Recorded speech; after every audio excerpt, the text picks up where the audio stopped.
ಸ್ನೇಹಿತರೆ, ಇವತ್ತಿನ vlog start ಹೋಗೋದೆ ನಾವು ಈಗ ಮನೆಯಿಂದ ಅಂಗಡಿ ಹತ್ತಿರಕ್ಕೆ ಹೋಗ್ತಾ ಇದ್ದೀವಿ. ಸದ್ಯಕ್ಕೆ ನೋಡ್ತಾ ಇರ್ಬೋದು. ಸೊ ಅಂಗಡಿ ಓಪನ್ ಮಾಡಿ ನಾನು ಟಿಫನ್ಗಂತ ಬಂದೆ. ಈ ಹೋಟೆಲ್ನಲ್ಲಿ ಟಿಫನ್ ಚೆನ್ನಾಗಿತ್ತು. ಸೊ ನಾನು ಚಿತ್ರಾನ್ನ ತಿಂದು ಮತ್ತೆ ನಮ್ಮ ಅಂಗಡಿ ಹತ್ರ ಹೋದೆ. ಸೊ ಅವಾಗ ಒಬ್ಬರು ಕಸ್ಟಮರ್ ಬಂದಿದ್ರು. ಆ ಕಸ್ಟಮರ್ನ ಹ್ಯಾಂಡ್ಲ್ ಮಾಡಿದೆ. ಇನ್ನೊಬ್ರು ಬಂದಿದ್ರು, ಸುಮ್ಮನೆ ತಗ್ಸಿ ಏನು ತಾಣದೆ ಹೋದ್ರು. ಈಗ ಹೋಗ್ತಾ ಇದ್ದೀವಿ ನಾವು ನಮಾಜಿಗೆ. ನಮಾಜಿಯಿಂದ ಬಂದು ನಾವೀಗ ಊಟಕ್ಕೆ ಬಂದು ಊಟವನ್ನು ಮಸ್ತ್ ಮಾಡಿ ಮತ್ತೆ ವಾಪಸ್ಸು ಅಂಗಡಿ ಹತ್ರ ಹೋದೆ. ಸೊ ಇಲ್ಲಿ ಕ್ಲೀನಿಂಗ್ ಮಾಡಬೇಕಾಗಿತ್ತು. ಈ ಪ್ಯಾಂಟ್ಗಳನ್ನ ಅಲ್ಲಿ ಜೋಡಿಸ್ಬೇಕಾಗಿತ್ತು. ಅದನ್ನು ಜೋಡಿಸ್ಕೊಂಡಿದ್ದೆ. ಹೊರಗಡೆ ಬಂದರೆ ನೋಡಿದರೆ ಮೋಡ ಕವಿದ ವಾತಾವರಣವಾಗಿತ್ತು.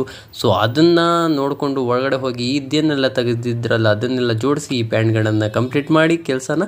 ಸೊ ಹೊರಗಡೆ ಮತ್ತೆ ಬಂದು ನೋಡಿದ್ರೆ ಮಸ್ತ್ ಮಳೆ ರಾಯ ಬರ್ತಾ ಇತ್ತು. ಹಿಂದೆ ತಿರುಗಿ ನೋಡಿದ್ರೆ ಒಳಗಡೆ ಸ್ವಲ್ಪ ಲೀಕೇಜ್ ಆಗ್ತಾ ಇತ್ತು. ಇಲ್ಲಿ ಇಟ್ಟಿದ್ದಂಥ ನನ್ನ ವಾಚಿನ ಬಾಕ್ಸ್ ಮೇಲೆ ನೀರು ಬಿದ್ದೋಗಿತ್ತು. ಸೊ ಅದನ್ನು ನಾನು ಒರೆಸ್ಬಿಟ್ಟು ಒಳಗಡೆ ಇಟ್ಟೆ. ಸೊ ಅದಾದಮೇಲೆ 8 ಗಂಟೆ ಮಸೀದಿಗೆ ನಮಾಜಿಗಂತ ಹೊರಟ್ವಿ ಗಾಡಿ